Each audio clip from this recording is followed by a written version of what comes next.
Freud. Todos los actos del hombre tienen su origen en el inconsciente.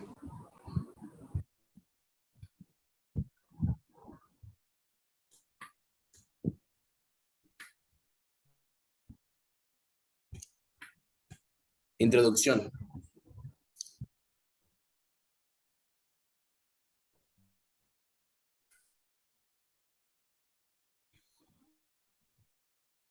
Sostenía el filósofo alemán Arthur Schopenhauer que el destino de las grandes verdades es el de aparecer en un primer momento como paradójicas, para normalizar después como triviales. Esa observación es válida para las, en otros tiempos, revoluciones tesis freudianas. En la actualidad, integrado el psicoanálisis en la vida cotidiana suena algo lejana a la cruda aseveración de Sigmund Freud a su colaborador Carl Gustav Jung. A la vista del puerto de Nueva York y la célebre Estatua de la Libertad, no saben que les traemos la peste. Fue el psicoanalista francés Jacques Lacan quien difundió esta famosa anécdota que, aunque se ha revelado como falsa, en realidad parece que Freud se limitó a afirmar. Se sorprenderán cuando sepan lo que tenemos que decir. Expresa perfectamente lo que supuso en su tiempo la irrupción del psicoanálisis, subrayando su función como peste a mediados del siglo XX. Lacan logró dar un valor mítico a esta disciplina, convirtiéndola en una herramienta subversiva respecto a los valores dominantes y frente a una revolución francamente conservadora que empezaba a darse en Estados Unidos.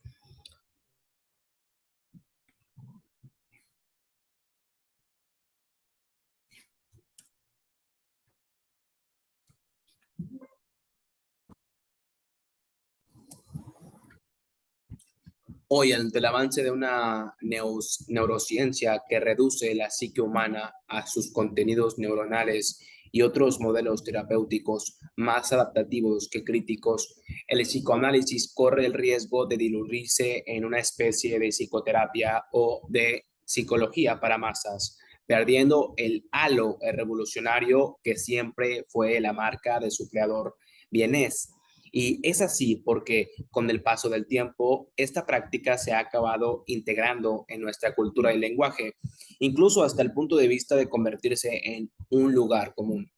Quien no ha escuchado, ha empleado o empleado algunas veces, quien no ha escuchado o empleado alguna vez palabras como lapsus, complejo, inconsciente o liviado o lívido. ¿Quién no ha escuchado o empleado alguna vez palabras como lapsus, complejo, inconsciente o lívido? Todas ellas clave del vocabulario psicoanalítico. Gracias al cine, la televisión y la cultura popular, Freud se ha convertido en un maestro de la contemporaneidad ampliamente conocido, aunque no siempre bien comprendido. El propósito de este libro es clarificar las principales ideas de ese ambicioso proyecto suyo llamado psicoanálisis. El propósito de este libro es clarificar las principales ideas de ese ambicioso proyecto suyo llamado psicoanálisis. La escena ha sido glosado por muchos de sus biógrafos. En 1906, con motivo de sus 15, en 1906, con motivo de su quincuagésimo cumpleaños, un reducido círculo de admiradores regaló a Freud un singular medallón. En una de sus caras aparecía el retrato del maestro, en la otra un motivo griego que representaba al trágico héroe Edipo, contestando a la falta cuestión lanzada por la Esfinge. En el medallón inscrita la siguiente estrofa de la tragedia: Edipo, rey de Sófocles, solucionó el enigma y fue un hombre realmente grande. De ahí la imagen del psicólogo del inconsciente como caballo solitario en lucha contra un ambiente hostil. Un hombre solo comprometido con la verdad, cuyo destino no fue otro que el de estallar los estrictos corses del puritanismo con unas ideas consideradas entonces poco menos que sacrílegas. que sacrílegas. De ahí la imagen del psicólogo del inconsciente como caballero solitario en lucha contra un ambiente hostil, un hombre solo comprometido con la verdad, cuyo destino no fue otro que el de hacer estallar los estrictos corses del puritanismo con unas ideas consideradas entonces como menos sacrilejas.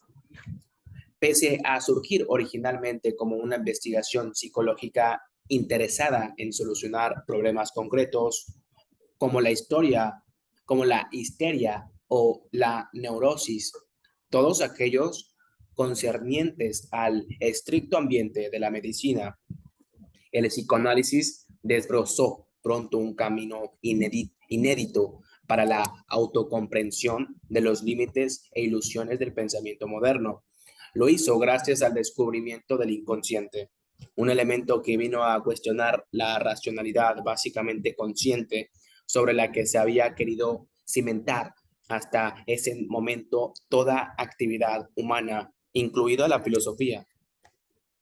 Freud enseñó que ni siquiera el yo manda en su propia casa, que la mayor parte del pensamiento consciente no es otra cosa que disimulo, mera racionalidad o desplazamiento del pensamiento y deseos de los que preferimos ser inconscientes.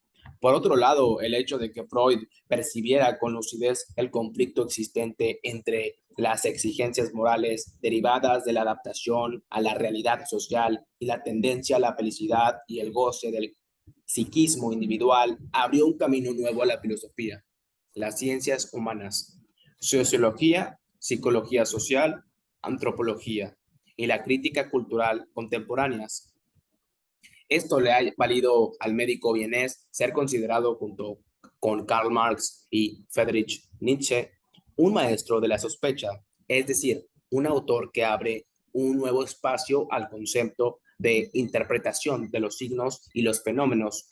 No obstante, Freud fue durante toda su vida extremadamente reacio a ahondar en las posibles afinidades de la nueva psicología psicoanalítica con la finalidad, por ser esta última para él una mera doctrina ilusoria o especulativa.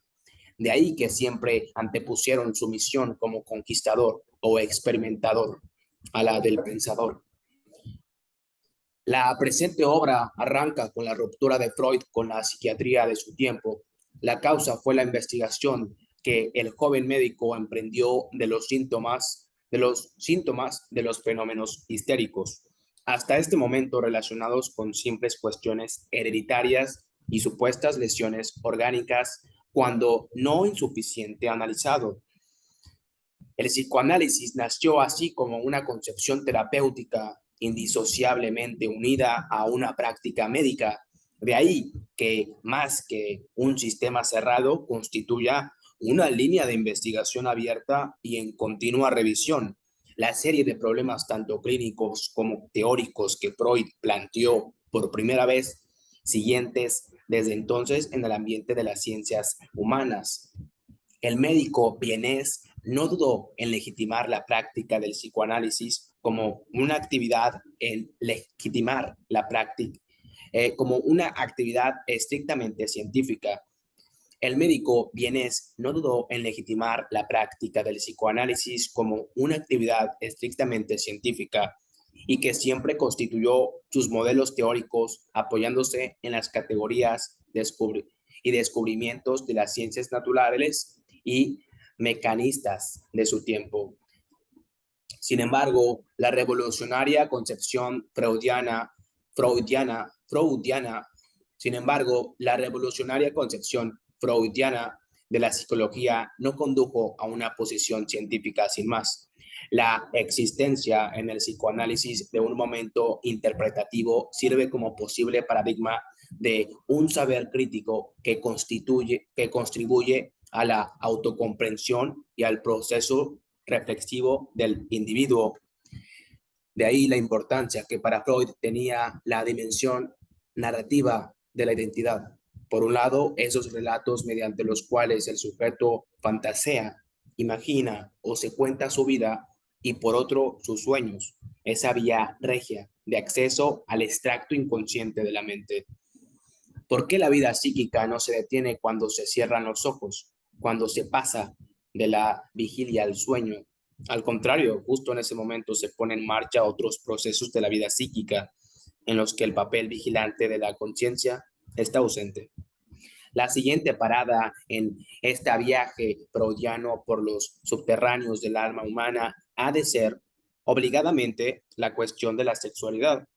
En este terreno, las ideas de Freud originaron un gran escándalo, pues atentaban contra la moral puritana de la época. No solo llegó a la conclusión de que el origen de la neurosis es sexual, sino que expuso la existencia de una sexualidad infantil decisiva a la hora de forjar el comportamiento posterior de las patologías adultas. La efectividad, la atracción o el rechazo sexual en la madurez, el carácter, la tendencia a la autonomía o la dependencia del sujeto, todo ello queda prefigurado en gran medida a partir de las vivencias de la primera infancia. Con este telón de fondo aparecieron sus descripciones de las instancias psíquicas. Yo, superyo, ello, o teorías tan controvertidas y a la vez tan influyentes como la del complejo de Edipo. De esta perspectiva, el psicoanálisis trata de analizar en detalle los síntomas psicológicamente patológicos y darles un sentido inteligible. Su objetivo es dominarlos para que el individuo pueda desarrollar en la medida de lo posible un proyecto existencial no artificiosamente doloroso y desequilibrado, como reza una de las máximas más conocidas de esta disciplina, donde ello estaba, yo debo advenir. El sujeto vislumbra el comienzo de su curación, siempre frágil, siempre amenazada. Cuando la conciencia vuelve a recuperar el terreno que había perdido en favor del ello, de lo inconsciente, bien por debilidad o por efecto de algún complejo traumático. Es el momento en el que, gracias al trabajo realizado en la sesión clínica entre el paciente y el análisis, se restablece la comunicación que se había roto en el seno del propio sujeto. Las pulsiones son el tema del capítulo tercero. En virtud de sus más tempranas investigaciones, Freud reconoció la dicotomía entre la pulsión sexual y la pulsión autoconservación y la pulsión de En virtud de sus más tempranas investigaciones, Freud reconoció la dicotomía entre la pulsión sexual y la pulsión de autoconservación o del yo, regidas respectivamente por los principios del placer y de la realidad. Dicho de otro modo, el amor y el hambre, la sexualidad y la conservación son los motores del comportamiento humano. Posteriormente, y advertida la inutilidad de este primer esquema tentativo, Freud prestó atención a otros aspectos, culturalmente no menos importantes, como el odio y la agresividad. Freud estaba convencido de que lo que define al psicoanálisis como ciencia no es tanto el objeto sobre el que trabaja el ser humano, como la técnica que se pone en práctica. Por ello, no desdeñó la posibilidad de extrapolar sus investigaciones al ámbito de la historia de la cultura, la religión, la mitología o la antropología. El psicoanálisis como teoría de la cultura es el tema del capítulo 4, en el que Freud, cada vez más pesimista ante el hecho humano, reflexiona sobre el trágico conflicto existente entre las demandas de felicidad de las pulsiones y las inevitables exigencias represivas que conlleva toda cultura. En esta estela es importante subrayar el acercamiento psicoanalítico a la emergente sociedad de masas, un problema que el Vienés siempre valoró desde un punto de vista tan disciplinario como lúcido. Ciertamente, si un pensador ha privado al hombre del orgullo que depositaba en su racionalidad, este ha sido Sigmund Freud. No en balde su fuerte pesimismo antropológico ante el creciente malestar de la civilización moderna contrasta con las esperanzas culturales alentadas por otros diagnósticos como los de Marx y Nietzsche. Y es que el descenso freudiano a los infiernos de la mente asestó efectivamente un golpe definitivo a la autoestima de una conciencia ya maltrecha. Sin embargo, a pesar de este reconocimiento de la debilidad del yo, el psicoanálisis es un método destinado a brindar al individuo la conquista de su ello irracional y arrojar luz sobre las motivaciones últimas que mueven sus acciones. Desde este punto de vista, su intención entronca con una larga tradición ilustrada del fortalecimiento del sujeto. Lo relevante es que el fatídico descubrimiento de la importancia de lo irracional no llevó a Freud a prostrarse o a rendirse intelectualmente ante su poder. Es aquí donde reaparece su pathos de corte ilustrado, como bien supo ver uno de sus contemporáneos, el escritor alemán Thomas Mann. El interés investigador de Freud por lo afectivo no degenera en glorificación de su objeto a costa de la esfera intelectual. Su antirracionalismo significa el reconocimiento de la superioridad fáctica y de poder del instinto sobre el espíritu, pero no significa rendirse admirativamente sin más ante esa superioridad, ni tampoco un acercamiento del espíritu.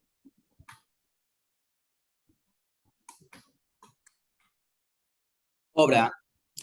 Freud fue un escritor muy prolífico, sobre todo a partir del momento en que las teorías que se concretaron en la psicoanálisis empezaron a cobrar forma definida. Su producción puede dividirse en tres grandes periodos. Periodo pre-psicoanalítico, escritos publicados a raíz de sus experiencias como médico de enfermedades nerviosas. Estudios sobre la histeria, 1985, obra escrita con Joseph Trauer. Primera tópica, obras dominadas por una distinción fundamentalmente entre inconsciente, preconsciente y consciente. La interpretación de los sueños, 1900. Psicopatología de la vida cotidiana, 1901. Tres ensayos de la teoría sexual, 1905. El chiste y su relación con lo inconsciente, 1905. Tótem y tabú, 1912. Duelo y melancolía, 1915. Lo siniestro, 1919. Segunda tópica, trabajos en los que las instancias que se distinguen sobre las del ello, el yo y el super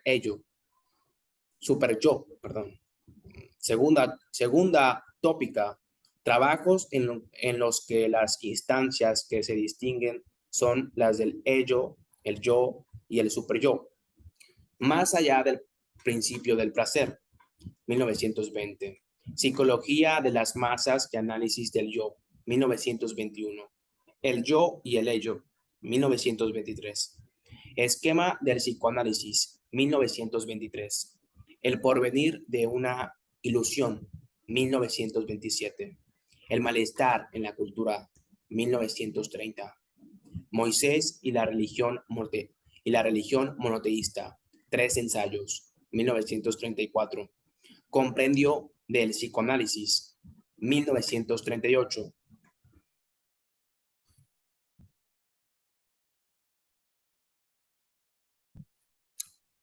Cronología comparada. En 1856, el 6 de mayo, nace Sigmund Schlom Freud, en la localización de Freiberg, en el seno de una familia judía.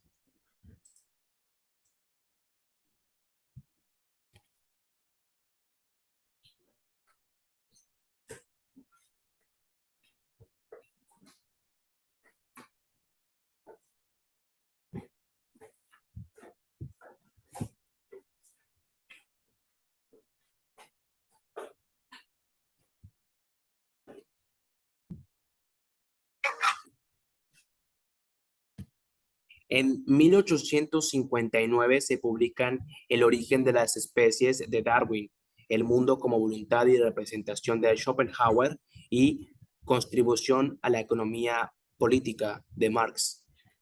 Madre. En 1860, la familia de Freud se traslada a Viena cuando él tiene 4 años. En 1865, Sigmund ingresa en el instituto un curso por encima del que le correspondería. En 1865 también se estrena en Múnich el drama musical Tristán e Isolda de Richard Wagner. Wagner. 1873. Finaliza los estudios secundarios con las mejores calificaciones. Decide cursar medicina. En 1870, bueno, esto fue 18.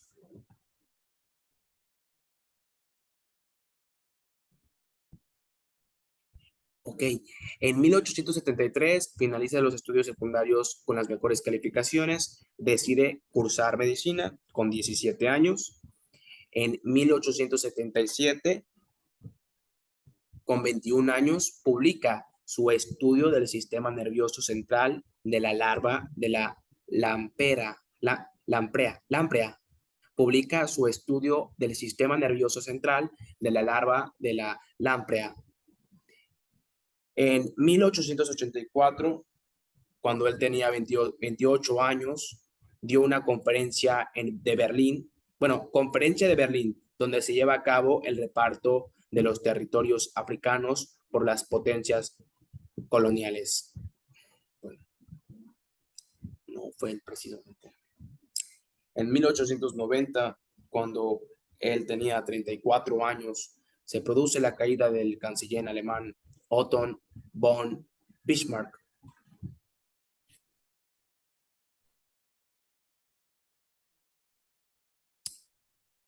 En 1900, muerte del filósofo de Friedrich Nietzsche. En 1890, en 1900, perdón, en 1900 cuando él tiene 44, cuando él tenía 40, en 1900, cuando él tenía 44 años, publicación de la interpretación de los sueños. En 1908, con 52 años, celebración en Salzburgo del primer Congreso Psicoanalítico. En 1914, con 58 años, ruptura de Freud con su discípulo Carl Gustav Jung. En 1918, cuando él tenía 62 años, al término de la guerra, el imperio austrohúngaro se divide en diferentes estados nacionales. En 1922, con 66 años, Mussolini encabeza una marcha sobre Roma y se hace con el poder en Italia. En 1930, cuando él tenía 74 años, publicación de El malestar en la cultura.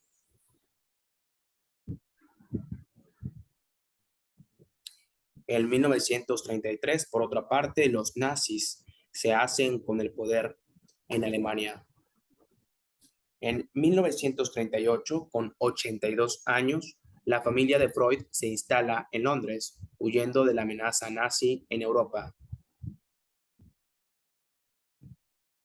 En 1938 también la Alemania nazi se anexiona Australia.